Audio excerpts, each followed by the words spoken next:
Hello dear student, कैसे हैं आप। आज हम कक्षा 10 विषय संस्कृत शेमुषी द्वितीयो भाग है के नवमः पाठ है अर्थात नवा पाठ, जिसका नाम है भूकंप विभीषिका अर्थात भूकंप की विभीषिका। इस पाठ के अभ्यास कार्य को देखते हैं। प्रश्न 1, एक पदेन उत्तरम लिखत। एक पद में या एक शब्द में उत्तर लिखिए। तो यहाँ पर देखिए कुछ प्रश्न दिए गए हैं जिनके उत्तर हमें एक पद में लिखने हैं। तो आइए इन्हें उत्तर के साथ में देखते हैं। कस्य दारुण विभीषिका गुर्जर क्षेत्रम ध्वंसावशेषेषु परिवर्तितवती। किसकी भयंकर विभीषिका ने गुजरात क्षेत्र को मलबे में परिवर्तित कर दिया। तो किसकी भयंकर विभीषिका ने? भूकंपस्य। तो एक पद में हमें उत्तर देना है, तो एक पद में क्या उत्तर आएगा? भूकंपस्य अर्थात भूकंप की। ख है कीदृशानि भवनानि धाराशायिनी जातानि। किस प्रकार के भवन धाराशायी हो गए? तो उत्तर है बहुभूमिकानि अर्थात बहुमंजिला इमारतें। ग है दुर्बार जलधाराभिः किम उपस्थितम। दुर्बार अर्थात भयंकर जलधाराओं से क्या उपस्थित हुआ? तो उत्तर है महाप्लावन दृश्यम अर्थात भयंकर बाढ़ का दृश्य। घ है कस्य उपशमनस्य स्थिरोपाय नास्ति। किसके उपशमन का अर्थात किसको रोकने का या शांत करने का स्थिर उपाय नहीं है? तो उत्तर है भूकंपस्य अर्थात भूकंप के। कीदृशः प्राणिनः भूकंपेन निहन्यन्ते। किस प्रकार के प्राणी भूकंप में मारे जाते हैं? तो उत्तर है बेवशः अर्थात बेवश। प्रश्न 2, अधोलिखितानां प्रश्नानां उत्तराणि संस्कृत भाषाया लिखत। नीचे लिखे हुए प्रश्नों के उत्तर संस्कृत भाषा में लिखिए। तो यहाँ पर देखिए कुछ प्रश्न दिए गए हैं, इनके उत्तर हमें संस्कृत भाषा में लिखने हैं। तो आइए इन्हें उत्तर के साथ में देखते हैं। क्या प्रश्न है कि समस्त राष्ट्रम कीदृशे उल्लासे मग्नम आसीत। समस्त राष्ट्र किस प्रकार के उल्लास में मग्न था?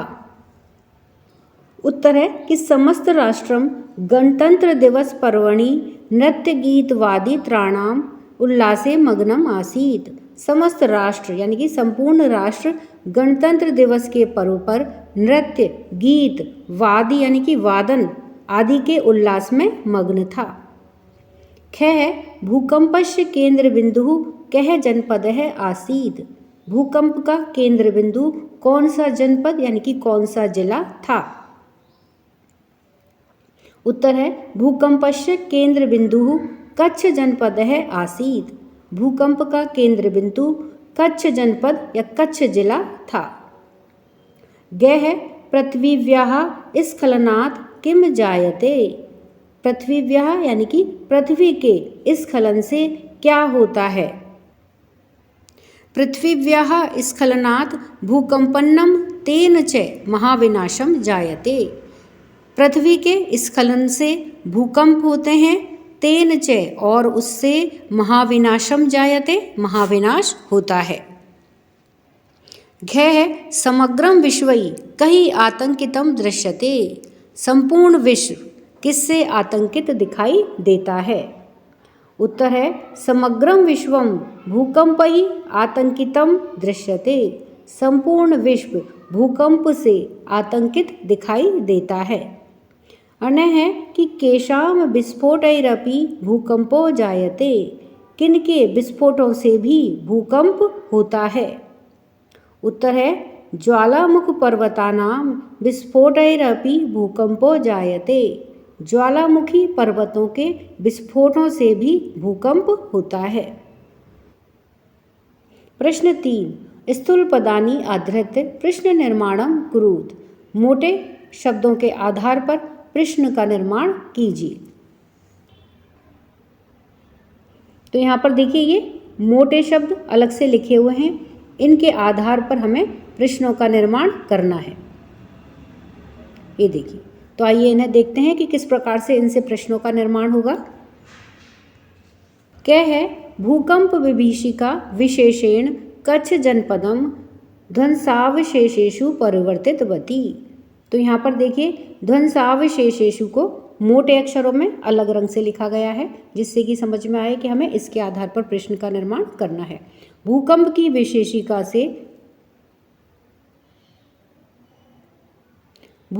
विभीषिका से विशेषकर कच्छ जिले को ध्वंसावशेषेषु यानी कि मलबे में परिवर्तित कर दिया।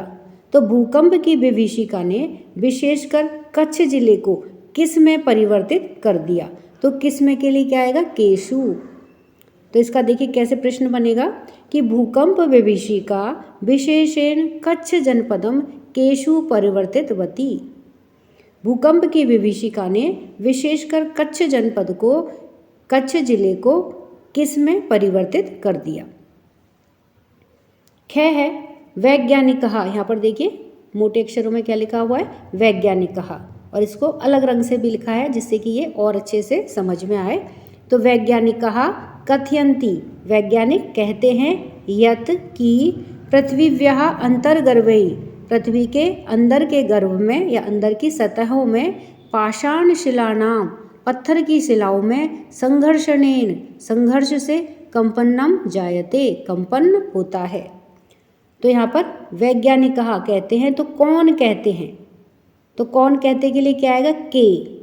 के कथयन्ति, कौन कहते हैं, यद पृथ्वीव्यः अंतर्गर्भे, कि पृथ्वी के अंदर के गर्भ में पाषाण शिलानाम, पत्थर की शिलाओं में संघर्षणेन, संघर्ष से कंपन्नम जायते, कंपन होता है। ग है विविशः प्राणिनः आकाशे पिपीलिकाः इव निहन्यन्ते। विवश प्राणी आकाश में, तो यहाँ पर देखिए आकाशे, इसको मोटे अक्षरों में लिखा गया है। तो आकाशे, आकाश में, पिपीलिकाः इव, चींटी की भांति ही, निहन्यन्ते, मारे जाते हैं। तो कहाँ पर मारे जाते हैं? तो देखिए कुत्र, कहाँ पर के लिए क्या आएगा? कुत्र। तो इसका है विविशः प्राणिनः कुत्र पिपीलिकाः इव निहन्यन्ते। विवश प्राणी कहाँ पर? चींटी की भांति मारे जाते हैं। ख है एतादृशी, तो यहाँ पर देखिए एतादृशी है, इसके आधार पर प्रश्न बनाना है। भयावह घटना गढ़वाल क्षेत्रे घटितः। इस प्रकार की भयावह घटना गढ़वाल क्षेत्र में घटित हुई। तो इसके आधार पर हमें प्रश्न बनाना है। तो किस प्रकार की या कैसी घटना? कीदृशी भयावह घटना गढ़वाल क्षेत्रे घटिता। कैसी घटना या किस प्रकार की भयावह घटना गढ़वाल क्षेत्र में घटित हुई? अब है तद इदानीम भूकंप कारणम विचारणीयम तिष्ठति। तो यहाँ पर देखिए भूकंप कारणम, इसके आधार पर हमें प्रश्न बनाना है। तद इदानीम, तो अब, भूकंप के कारणों पर विचार किया जाना चाहिए। तो भूकंप कारणम यानी कि तो अब किसके कारणों पर विचार किया जाना चाहिए? तो किम, तो अब क्या विचार किया जाना चाहिए? तो प्रश्न कैसे बनेगा?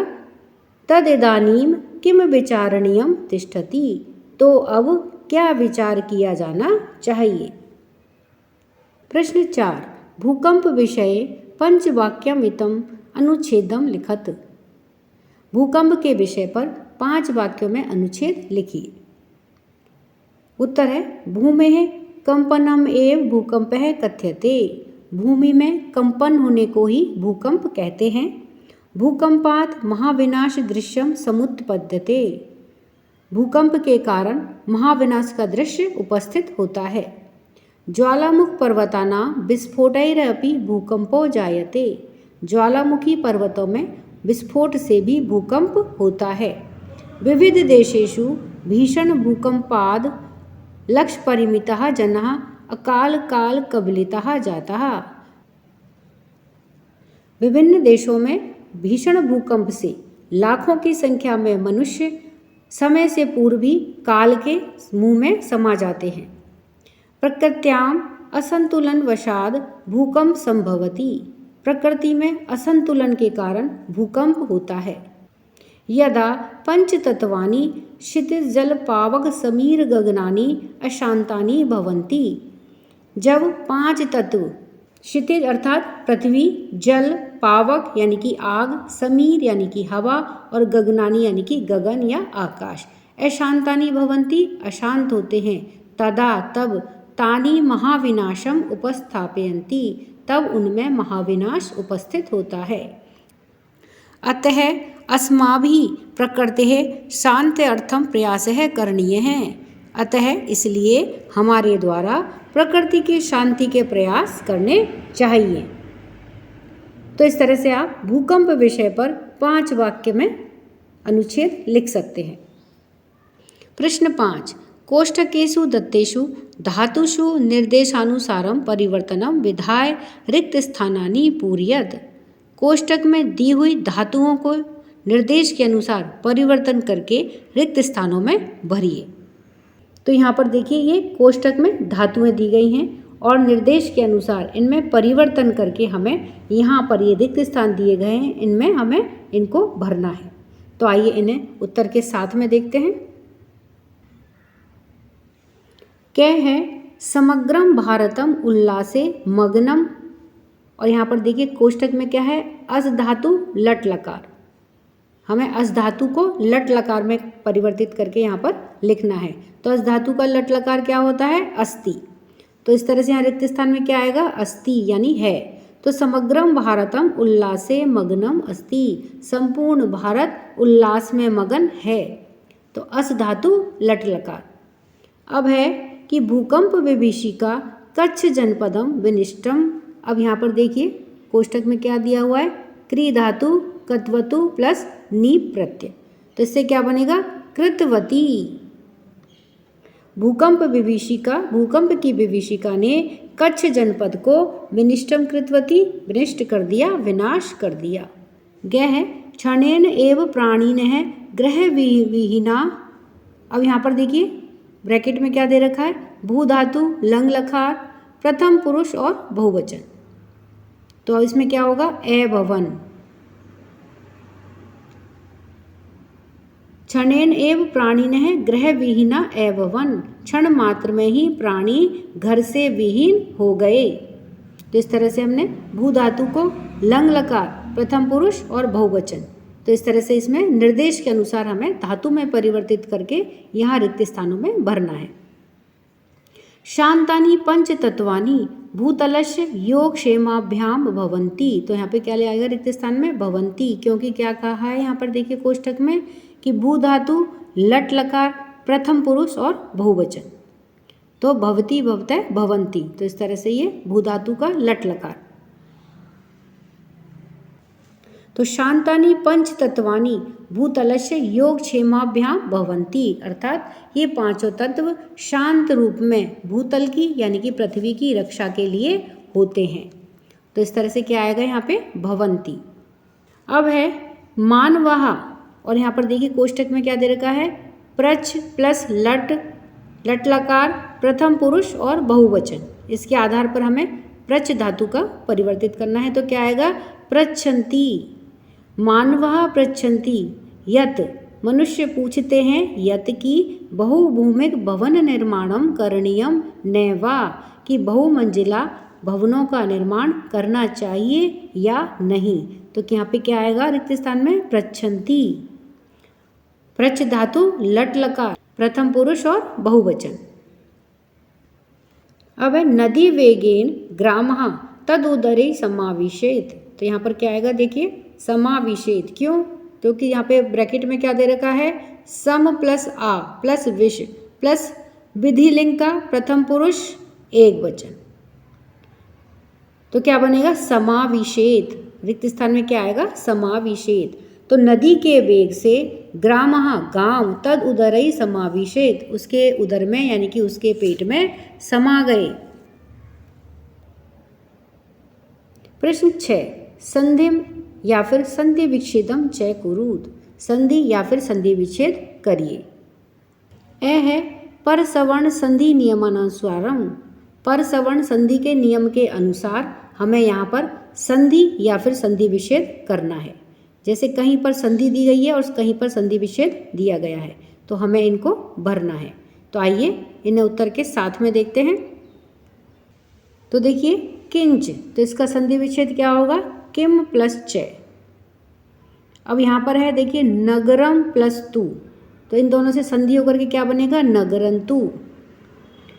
विपिन्न च, तो इनका संधि विच्छेद होकर के क्या होगा? विपिन्नम प्लस च। किम प्लस नु क्या बनेगा? किन्नु। फिर है भुजनगरम प्लस तु, तो क्या बनेगा? भुजनगरंतु। सम प्लस चय है, तो क्या बनेगा? संचय है।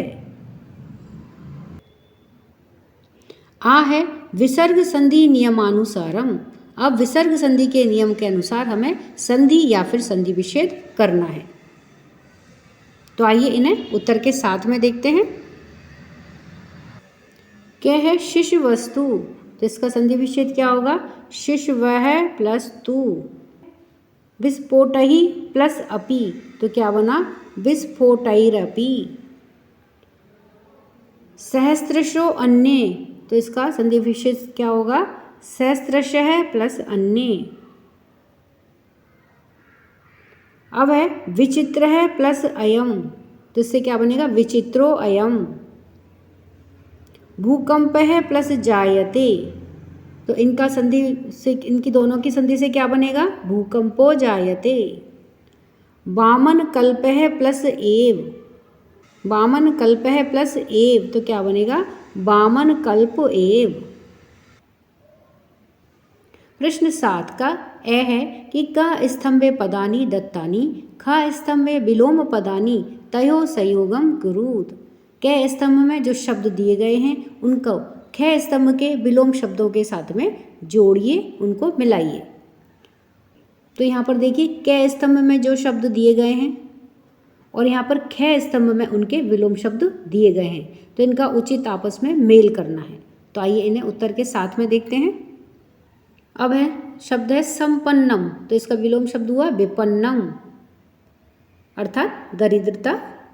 ध्वस्त भवनेषु, अर्थात टूटे हुए भवनों में, तो इसका विलोम शब्द क्या होगा? निर्मित भवनेषु, बने हुए भवनों में। निस्सरन्ति भी, अर्थात निकलती हुई से, इसका विलोम शब्द हुआ प्रविशन्ति भी, अर्थात प्रवेश करती हुई से। निर्माय यानी कि बनाकर, और विनाश यानी कि विनाश करके। क्षणेन एव, अर्थात क्षण भर में ही। सुचिरेण एव यानी कि लंबे समय तक, तो ये इनके विलोम शब्द हैं। आ है क स्तंभे पदानि दत्तानि ख स्तंभे समानार्थक पदानि तयो संयोगम कुरुत। क स्तंभ वाले शब्दों को ख स्तंभ वाले समानार्थक शब्दों के साथ में संयोग कीजिए, उनको मिलाइए। तो यहाँ पर देखिए क स्तंभ में जो शब्द दिए गए हैं उनको ख स्तंभ में जो शब्द दिए हैं तो उनके समान अर्थ वाले शब्दों के साथ में मेल करना है। तो आइए इन्हें उत्तर के साथ में देखते हैं। अब देखिए क में है पर्याय कुलम, तो इसका समान अर्थ वाला शब्द हो गया व्याकुलम, अर्थात व्याकुल। विशीर्णः, इसका न समानार्थक शब्द है नष्टः, अर्थात नष्ट। उद्गिरंत है, अर्थात उगलते हुए, और इसका समानार्थी शब्द है प्रकटयन्ते है, प्रकट होकर के। विदार्य यानी कि फोड़ करके, और इसका समानार्थी शब्द है संत्रोट्य। प्रकुपिताम, और इसका समानार्थक शब्द है क्रोधयुक्ताम, अर्थात क्रोध से युक्त। प्रश्न 8 का ए है उदाहरणम अनुसृत्य प्रकृति प्रत्ययो विभागम कुरुत। उदाहरण के अनुसार प्रकृति प्रत्यय को अलग कीजिए। तो आइए इन्हें उत्तर के साथ में देखते हैं। जैसे उदाहरण दिया है परिवर्तित वती, तो इसको हमें अलग अलग करना है प्रकृति प्रत्यय को। तो देखिए परि प्लस वृत प्लस कत्वतु प्लस नीप, प्रत्यय हो गया नीप। अब है धृतवान, इसमें ध्री प्लस कत्वतु। हसन में हस प्लस क्षत्री। अब है विशीर्णा, तो वी प्लस श्री प्लस त और टाप इसमें प्रत्यय हो गया। फिर है प्रचलंती, प्र प्लस चल प्लस क्षत्री प्लस नीप। हतय में हन प्लस त। तो इस तरह से ये प्रकृति प्रत्यय को अलग अलग करके लिखना है। आ है पाठात विचित्य समस्त पदानी लिखत। पाठ में से चुन करके समस्त पद लिखिए। तो यहाँ पर देखिए ये पद दिए गए हैं, इनके हमें समस्त पद यहाँ पर इनके सामने रिक्त स्थान में लिखने हैं। तो आइए इन्हें उत्तर के साथ में देखते हैं।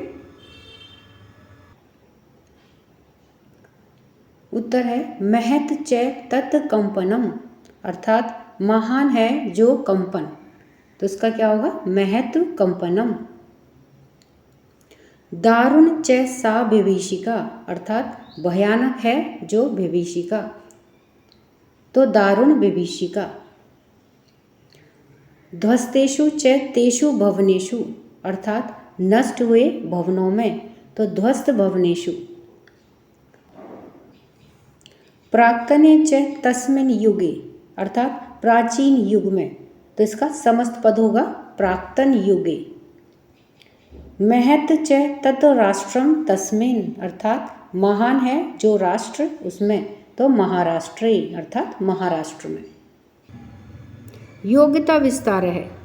हमारे वातावरण में भौतिक सुख साधनों के साथ साथ अनेक आपदाएं भी लगी रहती हैं। प्राकृतिक आपदाएं जीवन को अस्त व्यस्त कर देती हैं। कभी किसी महामारी की आपदा, बाढ़ तथा सूखे की आपदा या फिर तूफान के रूप में भयंकर प्रलय, ये सब हम अपने जीवन में देखते तथा सुनते रहते हैं। भूकंप भी ऐसी ही आपदा है जिस पर यहाँ दृष्टिपात किया गया है। इस पाठ के माध्यम से यह बताया गया है कि किसी भी आपदा में बिना किसी घबराहट के हिम्मत के साथ में किस प्रकार से हम अपनी सुरक्षा स्वयं कर सकते हैं। भूकंप परिचय। भूमि का कंपन भूकंप कहलाता है। वह बिंदु भूकंप का उद्गम केंद्र कहा जाता है जिस बिंदु पर कंपन की उत्पत्ति होती है। कंपन तरंग के रूप में विविध दिशाओं में आगे चलता है। ये तरंगें सभी दिशाओं में उसी प्रकार से फैलती हैं जैसे किसी शांत तालाब में पत्थर के टुकड़ों को फेंकने से तरंगें उत्पन्न होती हैं। यानी कि ये भूकंप के बारे में बताया गया है कि किस प्रकार से भूकंप का जो केंद्र बिंदु होता है वहाँ से ये तरंगें उत्पन्न होकर के किस प्रकार से विभिन्न दिशाओं में फैलती हैं। धरातल पर कुछ स्थान ऐसे हैं जहाँ भूकंप प्राय आते ही रहते हैं। उदाहरण के अनुसार प्रशांत महासागर के चारों ओर के प्रदेश, हिमालय का प्रदेश, गंगा एवं ब्रह्मपुत्र का तटीय भाग, इन क्षेत्रों में अनेक भूकंप आए जिनमें से कुछ तो अत्यधिक भयावह और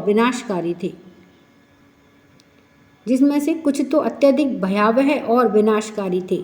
सुनामी भी एक प्रकार का भूकंपन ही है जिसमें भूमि के भीतर अत्यंत गहराई से तीव्र कंपन उत्पन्न होता है।